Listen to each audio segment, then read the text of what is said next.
This is Daily Armenia, CivilNet's daily news digest. Here's what's making headlines in Armenia today. Armenia's Foreign Minister Ararat Mirzoyan said there is a real opportunity to finalize a normalization treaty with Azerbaijan during a meeting yesterday with a visiting U.S. State Department official, Joshua Huck, in Yerevan. Both sides emphasized their joint efforts at achieving tangible results in their strategic partnership and strengthening Armenia's resilience, according to a press release from the Armenian Foreign Ministry. Though Armenia and Azerbaijan have completed negotiations over the text of a treaty, Baku refuses to sign it until Armenia meets a number of preconditions. Huck continued on to Baku today, where Azerbaijani Foreign Minister Ceyhun Bayramov emphasized the several obstacles to signing, including its controversial demand for a land corridor through southern Armenia, a red line for Yerevan and Tehran alike.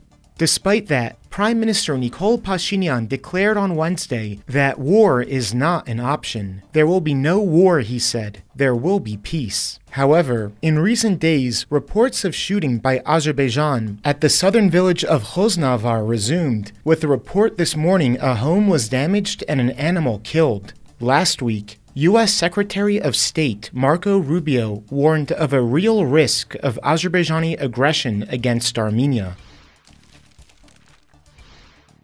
Turkish President Recep Tayyip Erdogan echoed Baku's demand for a land corridor linking Azerbaijan with its Nakhichevan exclave and ultimately with Turkey via Armenian territory.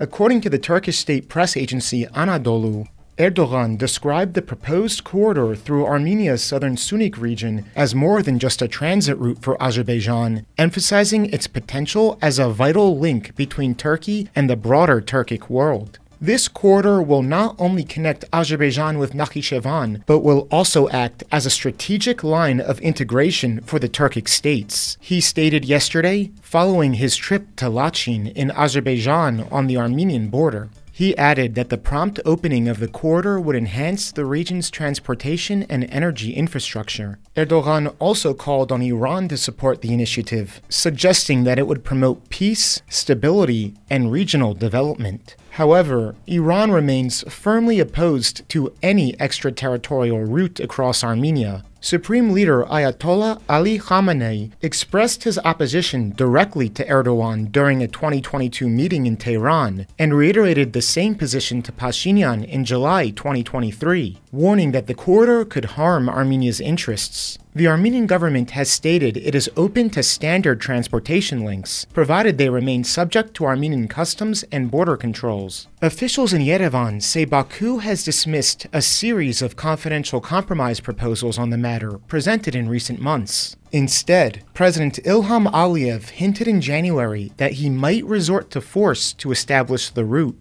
In response, Armenia conducted its first ever joint military drills with Iran's Islamic Revolutionary Guard Corps along their shared border in April. During a visit to Armenia last week, Iranian Defense Minister Aziz Nasirzadeh asserted that Tehran would not tolerate any threats to that border. Subsequently, Iranian Ambassador Mehdi Sobhani advised Armenian journalists to forget about the Zangezur corridor.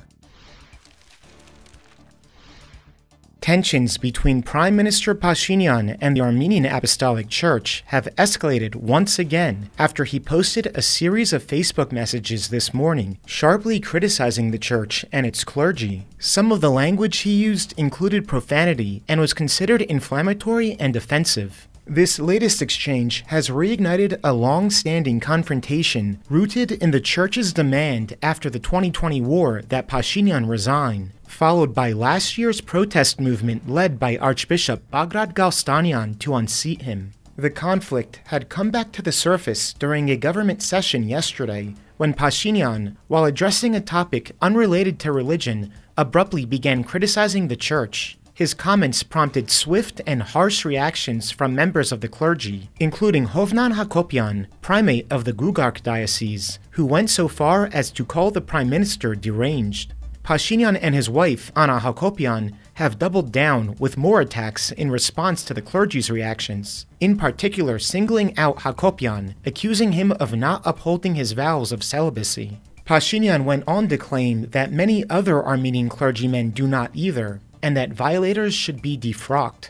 This public feud comes at a time when new data from the Caucasus Barometer 2024 shows that the Armenian public places a great trust in the military and the church, while confidence in political parties and government institutions remains low. Check out our interview with Varsen Aghabekyan, the Palestinian Minister of State for Foreign Affairs and Expatriates, on the sidelines of this year's Yerevan Dialogue International Conference. She emphasized that a peace agreement between Israel and Palestine will also help preserve the presence of ethnic groups in the region, including the Armenian community. You can find a link to it in this video's description. And finally, the ＳiviLNet number of the day is 6.